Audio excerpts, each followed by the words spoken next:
Hi. Hi.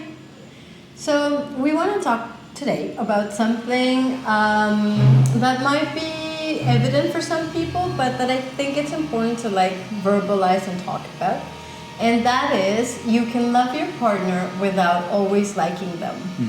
In every relationship, there's like a honeymoon phase, right? And then you kind of start noticing more and more stuff that maybe you don't particularly adore about the other person. Or I think it's cute initially, and then after the honeymoon phase, it becomes a little more irritating. It loses its cuteness, and that's okay. The chemicals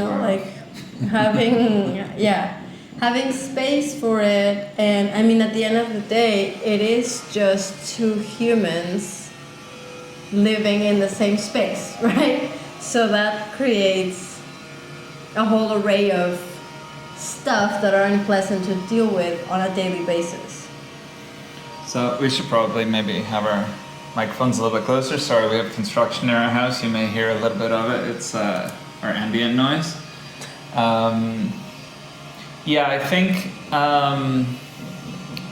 I think a lot of people have these kind of like Disney ideas about, love will conquer all and will carry us through everything, and all we really need to do is love each other a lot. And yes, love is it's a very good motivator, but you need to have room for hating each other, disliking each other, where it's like I can love you and hate you sometimes, and just or like love you and not want to be anywhere near you.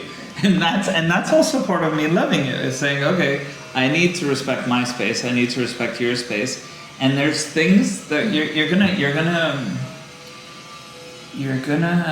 irritate each other. You're gonna have things you don't like about each other. Nobody's a perfect fit, and there's stuff that's gonna grate on you, and that's fine. It took me a while. Sorry for interrupting.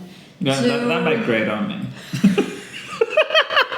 There you go. I did it for the video. Educational purposes. Yeah. It was planned, right? What I was going to say is that it took me a while to accept the notion or the reality that sometimes you reject me. Wow. Well, or you perceive that. Right. I feel rejected by you. And being okay with that.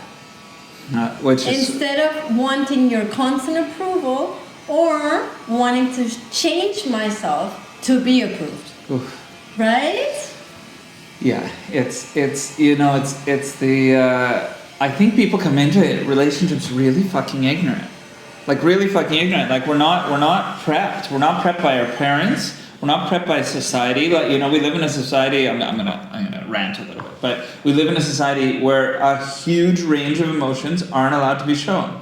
You're not allowed to be this. You're not allowed to be this. You're not allowed to be this. Or you need to keep that in. Don't show that. And it's we're prepped for married life, for coupling, in a really, really inefficient way. That's like, oh, you should just really care about each other, find each other attractive, want to make love every day, and kiss each other and say good morning, and have your coffee together and be happy, And it's like, oh shit, that will fall apart quite quickly because let me just finish. So it's gonna fall apart because there's no room for when you're you're PMSing, or I'm just in a bad mood, or I have a really bad headache, or you're exhausted because I didn't do my part with the kids, or whatever it looks like.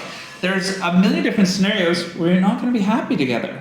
And it doesn't mean you're not compatible, it means you're not gonna be happy, and there's gotta be room for that. You know what?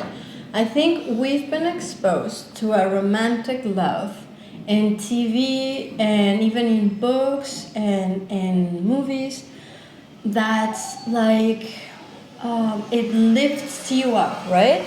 And it's there's some drama, some intensity, and then there's resolution and harmony.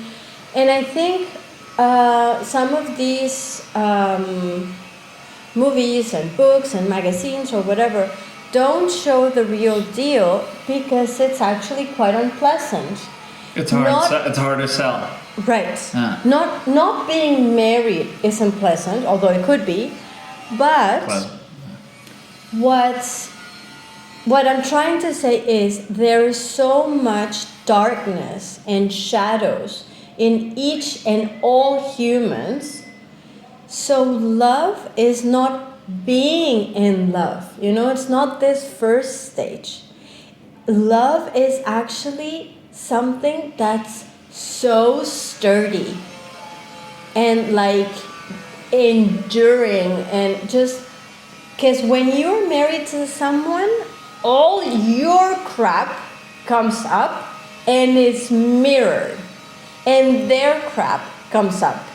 So really it's not like a movie being married, right? So that's why once we're in it, we're like, this is not what Disney is like. And then you think it's failing, right? This is the thing where people think that their marriage must be failing because it's hard, or it must be failing because they wake up one day and they really dislike their partner and they don't want to spend time with them. And it's like, oh my God, I feel so guilty because I'm supposed to want to be with you all day, and I'm supposed to want to look at you and look into your eyes and melt and da da da. And there's time for that also. And there's more of that when you can actually have space, you know, and you can have, so to kind of like wrap it up, have space for dislike, have space for a whole range of stuff that's part of like the human experience of coupling, that isn't always glorious or romantic or sweet or pretty, because but it's beautiful though, because it's like, it's actually accepting your partner being human, being fallible. And the foundation of this is accepting yourself being fallible. And admitting that sometimes we don't like ourselves. And we can love ourselves through not liking ourselves. So once you can do that with you, then you can do it with the significant other. Right? We're all so messy and complicated. Right? Okay. Thank you for watching one more of our videos. Ciao. Bye.